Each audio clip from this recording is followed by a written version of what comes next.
2019 ലോക്സഭാ തെരഞ്ഞെടുപ്പിൽ വളരെ അപ്രതീക്ഷിതമായിട്ടാണ് രാഹുൽ ഗാന്ധി കേരളത്തിലെ ഒരു ലോക്സഭാ മണ്ഡലത്തിൽ മത്സരിക്കാനായിട്ട് തീരുമാനിക്കുന്നതും കേരളത്തിലെത്തുന്നതും. അത് വയനാട് ലോക്സഭാ മണ്ഡലമായിരുന്നു. കേരളത്തിന്റെ ചരിത്രത്തിലെ റെക്കോർഡ് ഭൂരിപക്ഷത്തോടു കൂടിയാണ് അന്ന് രാഹുൽ ഗാന്ധിയെ വയനാട്ടിലെ ജനത വിജയിപ്പിച്ച് പാർലമെന്റിലേക്ക് അയച്ചത്. രാഹുൽ ഗാന്ധി കേരളത്തിൽ മത്സരിക്കാനായിട്ട് എത്തിയ സമയം മുതൽ എതിർ പാർട്ടികൾ CPM-ഉം LDF-ഉം BJP-യും എല്ലാം തന്നെ രാഹുൽ ഗാന്ധിക്കെതിരെ ഉന്നയിച്ചിരുന്ന ആരോപണം, രാഹുൽ ഗാന്ധി ഉത്തരേന്ത്യയിൽ നിന്നും ജയിക്കാൻ കഴിയാതെ വന്നപ്പോൾ അവിടം വിട്ട് കേരളത്തിലെ ഒരു സുരക്ഷിതമായ സ്ഥാനം തേടിയെത്തിയതാണ്, അക്കരപ്പച്ച എന്നൊക്കെ പറഞ്ഞ് അദ്ദേഹത്തെ പലരും കളിയാക്കി.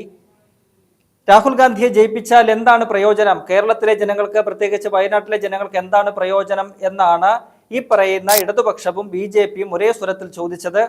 മാത്രവുമല്ല, രാഹുൽ ഗാന്ധിയെ കൊണ്ട് ഒരു പ്രയോജനവും ഉണ്ടാവുകയില്ല, ജയിച്ചു കഴിഞ്ഞാൽ അദ്ദേഹത്തെ ഇവിടെ നോക്കാൻ കാണുകയില്ല, അദ്ദേഹം മണ്ഡലത്തിൽ ഒരു ദിവസം പോലും ഉണ്ടാവുകയില്ല, മണ്ഡലത്തിലെ പ്രവർത്തനങ്ങളൊക്കെ എങ്ങനെയാണ് നടക്കുക, MP എന്ന നിലയിൽ അദ്ദേഹം ഡൽഹിയിൽ തന്നെയായിരിക്കും, അദ്ദേഹം മണ്ഡലത്തിലേക്ക് തിരിഞ്ഞു നോക്കുകയില്ല എന്നൊക്കെയുള്ള തരത്തിൽ അദ്ദേഹത്തെ അധിക്ഷേപിച്ചുകൊണ്ടും ഇകഴ്ത്തിക്കൊണ്ടുമുള്ള പ്രചരണങ്ങളാണ് അദ്ദേഹത്തെ തോൽപ്പിക്കാനായിട്ട് ഈ രണ്ട് കൂട്ടരും നടത്തിയത്. തോൽപ്പിക്കാൻ എന്നത് അവർക്ക് നടക്കില്ല എന്നുള്ള കാര്യം ഉറപ്പായിരുന്നു. എങ്കിലും പറയാവുന്നതിൻ്റെ അത്രയും അപഖ്യാതികൾ, അധിക്ഷേപങ്ങളൊക്കെ തന്നെ രാഹുൽ ഗാന്ധിക്കെതിരെ ചുരിഞ്ഞു. എന്നാൽ ജയിച്ച ശേഷം കേരള ജനത കണ്ടത്, വയനാട് ജനത കണ്ടത് മറ്റൊരു കാഴ്ചയാണ്. രാഹുൽ ഗാന്ധി എല്ലാ പ്രശ്നങ്ങളിലും വയനാടിനോടൊപ്പം എന്ന് മാത്രമല്ല കേരളത്തിലെ ഒരു MP എന്ന നിലയിൽ കേരളത്തോട് ഒപ്പം തന്നെ രാഹുൽ ഗാന്ധി ഉണ്ടായിരുന്നു. അതിന്റെ തുടർച്ചയായിട്ടാണ് 2024 ലോക്സഭാ തെരഞ്ഞെടുപ്പിലും അദ്ദേഹം വയനാട്ടിൽ നിന്നും ജനവിധി തേടി. സമാന്തരമായിട്ട് അദ്ദേഹം റായ്ബറേലിയിൽ നിന്നും അദ്ദേഹം മത്സരിക്കുകയുണ്ടായി. രണ്ടിടത്തും അദ്ദേഹം മികച്ച ഭൂരിപക്ഷത്തിലാണ്, ലക്ഷങ്ങളുടെ ഭൂരിപക്ഷത്തിലാണ് വിജയിച്ചു കയറിയത്. അങ്ങനെ അദ്ദേഹം റായ്ബറേലി മണ്ഡലം നിലനിർത്തുകയും വയനാട് മണ്ഡലം ഒഴിയുകയും ചെയ്തു. അവിടേക്ക് രാഹുൽ ഗാന്ധിക്ക് പകരമായിട്ടെത്തിയത് രാഹുൽ ഗാന്ധിയുടെ സഹോദരിയായ, നെഹ്റു കുടുംബത്തിൽ നിന്നുള്ള മറ്റൊരു ഇളമുറക്കാരിയായ പ്രിയങ്കയാണ്. പ്രിയങ്ക ഗാന്ധി അവിടെ ഉപതെരഞ്ഞെടുപ്പിൽ മത്സരിക്കാനായിട്ട് വന്നപ്പോഴും എതിർ പാർട്ടികൾ, എതിർകക്ഷികൾ സമാനമായ ചോദ്യങ്ങളുമായി രംഗത്തെത്തി. പ്രിയങ്കയെ മത്സരിപ്പിച്ച് ജയിപ്പിച്ചാൽ എന്താണ് ഗുണം, പ്രിയങ്കയ്ക്ക് കേരളത്തിലെ മത്സരിക്കാൻ ഇടമുള്ളോ, അവിടെയെങ്ങും വടക്കേ ഇന്ത്യയിലെങ്ങും മത്സരിക്കാനുള്ള സീറ്റില്ല, അവിടെ നിന്നാൽ തോറ്റുപോകും, അവിടെ സംഘപരിവാറിനെതിരായ പോരാട്ടം നടത്താൻ ഗാന്ധി കുടുംബത്തിന് അല്ലെങ്കിൽ രാഹുൽ ഗാന്ധിക്കും പ്രിയങ്ക ഗാന്ധിക്കും താല്പര്യമില്ല, അവർക്കിവിടെ വന്ന് ഇന്ത്യ സഖ്യത്തിലെ CPI-ക്കെതിരെ മത്സരിക്കാനാണ് താല്പര്യം എന്നൊക്കെ പറഞ്ഞുകൊണ്ട് സമാനമായ രീതിയിൽ അധിക്ഷേപങ്ങൾ ചൊരിഞ്ഞു. ഒപ്പം തന്നെ അവർ സ്ഥിരം നടത്താറുള്ള നരേറ്റീവ്, പ്രിയങ്ക ഗാന്ധി ഇവിടെ നിന്ന് മത്സരിച്ച് ജയിച്ചാൽ അവർക്ക് ഈ മണ്ഡലം നോക്കാൻ സമയം കിട്ടുകയില്ല, അവർ മണ്ഡലത്തിലേക്ക് തിരിഞ്ഞു നോക്കുകയില്ല, അവരെ നോക്കിയാൽ ഇവിടെ കാണാൻ പറ്റുകയില്ല, എങ്ങനെ പിന്നെ ഇവിടുത്തെ കാര്യങ്ങളൊക്കെ നടക്കും എന്നുള്ള തരത്തിൽ വീണ്ടും പ്രചരണങ്ങൾ നടന്നു. ആ പ്രചരണങ്ങളൊന്നും വയനാട് ജനത മുഖവിലേക്കെടുത്തില്ല. പ്രിയങ്ക ഗാന്ധിയെയും മികച്ച ഭൂരിപക്ഷത്തിലാണ്, ലക്ഷങ്ങളുടെ ഭൂരിപക്ഷത്തിലാണ് വയനാട് ജനത 2024 ഉപതെരഞ്ഞെടുപ്പിൽ വിജയിപ്പിച്ചത്. ഈ പ്രിയങ്ക ഗാന്ധി മത്സരിച്ച് ജയിച്ചതിന് ശേഷം അവർ കേരളത്തിന് വേണ്ടി അല്ലെങ്കിൽ വയനാടിന് വേണ്ടി എന്തു ചെയ്തു എന്നുള്ള ചോദ്യങ്ങൾക്കൊക്കെ തന്നെ പല ഘട്ടങ്ങളിലായിട്ട് അവർ മറുപടി പറഞ്ഞിട്ടുണ്ട്. ഓരോ പ്രശ്നങ്ങൾ ഉള്ളപ്പോഴും വയനാടിന്റെ ദുരിതത്തിനൊപ്പം ഒക്കെ ശേഷം രാഹുൽ ഗാന്ധിയും പ്രിയങ്ക ഗാന്ധിയും ഒന്നിച്ച് അവിടെ എത്തുകയും അവിടെ വേണ്ട കാര്യങ്ങളൊക്കെ തന്നെ ചെയ്യുകയും എല്ലാം ചെയ്തു. ഒന്ന് പറഞ്ഞാൽ, മുഖ്യമന്ത്രി പിണറായി വിജയൻ ചെല്ലുന്നതിന് മുൻപ് തന്നെ അന്ന് MP ആയിരുന്ന രാഹുൽ ഗാന്ധി പുത്തുമല ദുരന്ത സമയത്ത് അവിടെ എത്തുന്നത് നമ്മൾ കണ്ടതാണ്. പിന്നീട് പ്രിയങ്ക ഗാന്ധി തെരഞ്ഞെടുപ്പിൽ വിജയിച്ച ശേഷമാണ് രണ്ടുപേരും വീണ്ടും ഒരുമിച്ച് വരികയും എല്ലാ കാര്യങ്ങളും അവിടെ ചെയ്യുകയും ചെയ്തു. ഏറ്റവും ഒടുവിൽ പ്രിയങ്ക ഗാന്ധി കഴിഞ്ഞ ഒരാഴ്ചയായിട്ട് വയനാട് മണ്ഡലത്തിൽ കേന്ദ്രീകരിച്ചുകൊണ്ടുള്ള പ്രവർത്തനങ്ങൾ നടത്തുകയാണ്.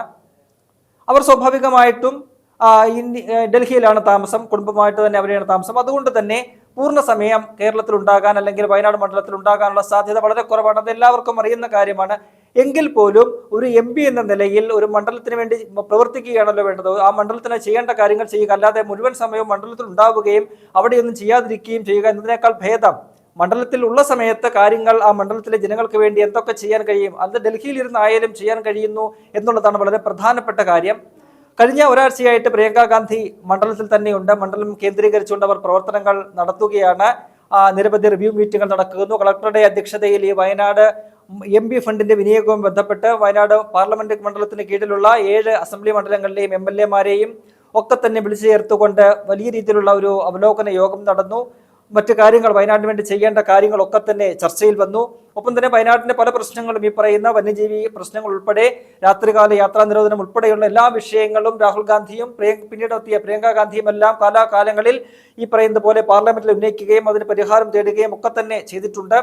ഇപ്പോൾ കഴിഞ്ഞ ഒരാഴ്ചയായിട്ട് പ്രിയങ്ക ഗാന്ധി വയനാട്ടിലാണ്. അവിടുത്തെ പ്രവർത്തനങ്ങൾ വിലയിരുത്തുന്നു, വേണ്ട കാര്യങ്ങളെല്ലാം ഇടപെടുന്നുണ്ട്. കോൺഗ്രസിലെ ചില പ്രശ്നങ്ങളിലും ഇടപെട്ട് അതിനും പരിഹാരം ഉണ്ടാക്കിയിട്ടുണ്ട്. പിന്നീട് തൊട്ടു പിന്നാലെ തന്നെ രാഹുൽ ഗാന്ധിയും അമ്മ സോണിയാഗാന്ധിയും കേരളത്തിലെത്തി. അങ്ങനെ 3 പേരും ഏതാണ്ട് ഒരാഴ്ച കാലത്തോളം വയനാട്ടിൽ തന്നെ ഉണ്ട്. അവർ പല സ്ഥലങ്ങളിലും സന്ദർശിച്ചു. പല സാമുദായിക നേതാക്കളുമായിട്ടും അതോടൊപ്പം തന്നെ സാംസ്കാരിക നായകരായിട്ടും ഒക്കെ തന്നെ പ്രിയങ്ക ഗാന്ധിയും രാഹുൽ ഗാന്ധിയും എല്ലാം സംസാരിച്ചു. വേണ്ട നിർദ്ദേശങ്ങളും അഭിപ്രായങ്ങളും എല്ലാം അവരിൽ നിന്നുമെല്ലാം സ്വീകരിച്ചിട്ടുണ്ട്. ഒപ്പം തന്നെ അവർ പോകുന്ന വഴിക്കൊക്കെ തന്നെ നമ്മൾ നിരവധി കാഴ്ചകൾ കണ്ടതാണ്. സ്കൂളുകളിൽ കുട്ടികളുമായിട്ടും അധ്യാപകരുമായിട്ടും ഒക്കെ തന്നെ രാഹുലും പ്രിയങ്കയും എല്ലാം സല്ലപിക്കുകയും അവരുമായിട്ട് സന്തോഷം പങ്കിടുകയും ഒക്കെ ചെയ്യുന്ന കാഴ്ചകൾ കണ്ടു. പങ്കെടുക്കുന്ന പരിപാടിയിലൊക്കെ തന്നെ കൊച്ചു കുഞ്ഞുങ്ങളുമായിട്ടൊക്കെ തന്നെ അവരുടെ സ്നേഹം പങ്കിടലും എല്ലാം വളരെയധികം വാർത്തയായിട്ടുള്ള കാര്യങ്ങളാണ്. അത്തരത്തിൽ ഈ 2 പേർക്കെതിരെയും ഈ പറയുന്ന വയനാട്ടിലെ എതിർ പാർട്ടിക്കാരും ഒക്കെ തന്നെ ഉയർത്തിയ ആരോപണങ്ങൾ അതൊന്നും തന്നെ ലെവലേശം ശരിയായിരുന്നില്ല, അല്ലെങ്കിൽ എന്തെങ്കിലും സത്യത്തോട് പുലബന്ധം പോലും ഇല്ലാത്ത കാര്യങ്ങളാണ് ഈ പറഞ്ഞു പരത്തിയത് എന്ന് തെളിയിക്കുന്ന പ്രവർത്തനമാണ് രാഹുൽ ഗാന്ധിയിൽ നിന്നും പ്രിയങ്ക ഗാന്ധിയിൽ നിന്നും ഉണ്ടായിട്ടുള്ളത്. പ്രത്യേകിച്ചും ഇപ്പോഴത്തെ MP പ്രിയങ്ക ഗാന്ധി ആ മണ്ഡലത്തിന് വേണ്ടി പരമാവധി കാര്യങ്ങൾ ചെയ്യുന്നുണ്ട്. സമയബന്ധിതമായിട്ട് ഓരോ കാര്യങ്ങളും ചെയ്യാനും മറ്റ് മീറ്റിങ്ങുകൾ വിളിച്ചു ചേർക്കാനും എല്ലാം അവർ കേരളത്തിൽ സജീവമായിട്ട് തന്നെ ഉണ്ട്. അതിനൊക്കെയുള്ള ഒരു മറുപടി ഈ എതിർ കക്ഷികളൊക്കെ തന്നെ കഴിഞ്ഞ കാലങ്ങളിൽ ഉയർത്തിയ അടിസ്ഥാനരഹിതമായ ആരോപണങ്ങൾക്കുള്ള മറുപടിയാണ് ഇത്തരം പ്രവർത്തനങ്ങളിലൂടെ നൽകുന്നത്. മറ്റൊരു പ്രധാനപ്പെട്ട കാര്യമെന്ന് പറയുന്നത് ഈ രാഹുൽ ഗാന്ധിയുടെയും അല്ലെങ്കിൽ സോണിയാഗാന്ധിയുടെയും ഗാന്ധി നെഹ്റു കുടുംബത്തിന്റെ ഈ കേരളത്തിലെ സന്ദർശനം എന്ന് പറയുന്നത് വളരെ പ്രാധാന്യത്തോടുകൂടി ഗൗരവത്തോടു കൂടി എല്ലാവരും നോക്കിക്കാണുന്ന കാര്യമാണ്. കേരളത്തിൽ ഇനിയിപ്പോൾ തദ്ദേശ തെരഞ്ഞെടുപ്പ് വരാനിരിക്കുകയാണ്. അത് കഴിഞ്ഞാൽ ഏതാണ്ട് 3-4 മാസം കഴിഞ്ഞാൽ നിയമസഭാ തെരഞ്ഞെടുപ്പും വരികയാണ്. അപ്പോൾ ഈ 2 തെരഞ്ഞെടുപ്പുകൾക്കും വേണ്ട മുന്നൊരുക്കങ്ങൾക്ക് ചുക്കാൻ പിടിക്കാൻ പോകുന്നത് ഈ 2 നേതാക്കളുമായിരിക്കും. അത് രാഹുൽ ഗാന്ധിയും പ്രിയങ്ക ഗാന്ധിയും ആയിരിക്കും എന്നത് നമ്മൾ നേരത്തെ തന്നെ പറഞ്ഞിരുന്ന കാര്യമാണ്. അത് ഏറെക്കുറെ ഉറപ്പാക്കുന്ന രീതിയിലുള്ള വാർത്തകളാണ് ഇന്നലെയും പുറത്തു വന്നത്. വയനാട്ടിൽ തദ്ദേശ തെരഞ്ഞെടുപ്പിന് വേണ്ട ഒരുക്കങ്ങളും പ്രിയങ്ക ഗാന്ധിയുടെ നേതൃത്വത്തിൽ വളരെ ഗൗരവതരമായിട്ട് നടക്കുന്നുണ്ട്. അതുമാത്രവുമല്ല, ആ മണ്ഡലത്തിലെ മാത്രമല്ല കേരളത്തിലെ കേരളമെമ്പാടുമുള്ള തെരഞ്ഞെടുപ്പിന് ഏകോപിപ്പിക്കാൻ, അതിന് നേതൃത്വം കൊടുക്കാൻ ഈ 2 നേതാക്കളും വരും ദിവസങ്ങളിലും കേരളത്തിൽ തന്നെ ഉണ്ടാകും.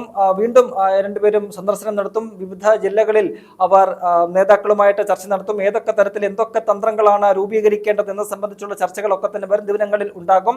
അത് കഴിഞ്ഞാൽ നിയമസഭാ തെരഞ്ഞെടുപ്പാണ്. വളരെ നിർണായകമായ ഒരു നിയമസഭാ തെരഞ്ഞെടുപ്പാണ്. കോൺഗ്രസിനെ കേരളത്തിൽ UDFനെ സംബന്ധിച്ച് അതിനിർണായകമായ ഒരു തെരഞ്ഞെടുപ്പാണ്. ഡു ഓർ ഡൈ സിറ്റുവേഷനാണ്. ആ തെരഞ്ഞെടുപ്പിന് ചുക്കാൻ പിടിക്കാൻ പോകുന്നതും ഇതേ 2 നേതാക്കളാണ്, രാഹുലും പ്രിയങ്കയുമാണ്. രാഹുൽ ഗാന്ധി ഇപ്പോൾ ഇക്കഴിഞ്ഞ മാസം ബീഹാറിൽ നടത്തിയതുപോലെ ഒരു യാത്ര, ബീഹാറിൽ വോട്ടർ അധികാർ യാത്രയാണെങ്കിൽ കേരളത്തിൽ മറ്റൊരു പേരിലായിരിക്കും യാത്ര നടക്കുക. എന്തായാലും കേരളത്തിൽ അങ്ങോളം ഇങ്ങോളം തെക്ക് മുതൽ വടക്ക് വരെ കേരള സംസ്ഥാനം ഒട്ടാകെ ഒരു റാലി രാഹുലിന്റെ നേതൃത്വത്തിൽ നടക്കും. അതിൽ പ്രിയങ്കയും പങ്കാളിയാകുമെന്നാണ് മനസ്സിലാക്കാൻ കഴിയുന്നത്. അത്തരത്തിൽ കേരളത്തിലെ തെരഞ്ഞെടുപ്പിന്റെ അല്ലെങ്കിൽ രാഷ്ട്രീയ ചിത്രം മാറ്റിമറിക്കാൻ കഴിവുള്ള 2 നേതാക്കൾ രാഹുലും പ്രിയങ്കയും. എന്നും കേരളത്തിലെ ജനങ്ങൾക്ക് ആ നെഹ്റു കുടുംബത്തോട്, ഗാന്ധി കുടുംബത്തോട് വല്ലാത്തൊരു വാത്സല്യമുണ്ട്. നമ്മൾ കണ്ടറിയുന്നതാണ്. 2019 ഒരുപക്ഷെ രാഹുൽ ഗാന്ധി വയനാട്ടിൽ മത്സരിച്ചതുകൊണ്ട് മാത്രമാണ് അന്ന് 20 ലോക്സഭാ സീറ്റുകളിൽ 19 UDFന് നേടാൻ സാധിച്ചത്. ഇക്കഴിഞ്ഞ തെരഞ്ഞെടുപ്പിലും 12 സീറ്റുകൾ, ഒരു സീറ്റ് മാത്രമാണ് നഷ്ടപ്പെട്ടത്, 12 സീറ്റുകൾ നേടാൻ കഴിഞ്ഞു. അത്തരത്തിൽ സംസ്ഥാന വ്യാപകമായിട്ടൊരു തരംഗം തീർക്കാൻ കെൽപ്പുള്ള 2 വൈബ്രന്റ് ആയിട്ടുള്ള നേതാക്കളാണ് ഈ പറയുന്ന രാഹുലും പ്രിയങ്കയും. അതുകൊണ്ട് തന്നെ വരുന്ന നിയമസഭാ തെരഞ്ഞെടുപ്പിന്റെ ചുക്കാൻ പിടിക്കുക ഈ 2 നേതാക്കൾ തന്നെയാകും. അതിനുള്ള തന്ത്രങ്ങൾ അവരായിരിക്കും മെനയുക. അതിൽ എതിർപക്ഷത്തിന് ഇപ്പോൾ തന്നെ വലിയ ആശങ്കയുണ്ട്. 10 വർഷത്തെ ഭരണത്തിനിടയിലുണ്ടായിരിക്കുന്ന ഒരു ഭരണവിരുദ്ധ വികാരം, അതിന്റെ പേടിയിലാണ് CPM-ഉം LDF-ഉം ഉള്ളത്. മറുവശത്ത് BJP എന്ത് ചെയ്യണമെന്നറിയാതെ പകച്ചു നിൽക്കുകയാണ്. കേരളത്തിൽ ഒരു തെരഞ്ഞെടുപ്പുകളിൽ, പ്രത്യേകിച്ച് നിയമസഭാ തെരഞ്ഞെടുപ്പിൽ ഒന്നും തന്നെ എന്തെങ്കിലും ഒരു വ്യക്തിമുദ്ര പതിപ്പിക്കാൻ കഴിയാത്ത ഒരു പാർട്ടിയാണ്. അവർ വോട്ടിംഗ് ശതമാനം വർദ്ധിപ്പിക്കുന്നുണ്ടെങ്കിൽ പോലും അത് സീറ്റ് എണ്ണത്തിലേക്ക് അവർക്ക് എത്തിക്കാൻ കഴിയുന്നില്ല. അങ്ങനെ പകച്ചു നിൽക്കുന്ന BJPക്കും CPM-നും ഒക്കെ തന്നെ വലിയൊരു തിരിച്ചടി നൽകാൻ പോകുന്ന നീക്കമാകും രാഹുലിന്റെയും ഒപ്പം തന്നെ പ്രിയങ്ക ഗാന്ധിയുടെയും നേതൃത്വത്തിൽ വരുന്ന തെരഞ്ഞെടുപ്പുകൾ ഉണ്ടാവുക എന്നാണ് നമുക്ക് മനസ്സിലാക്കാൻ കഴിയുന്നത്.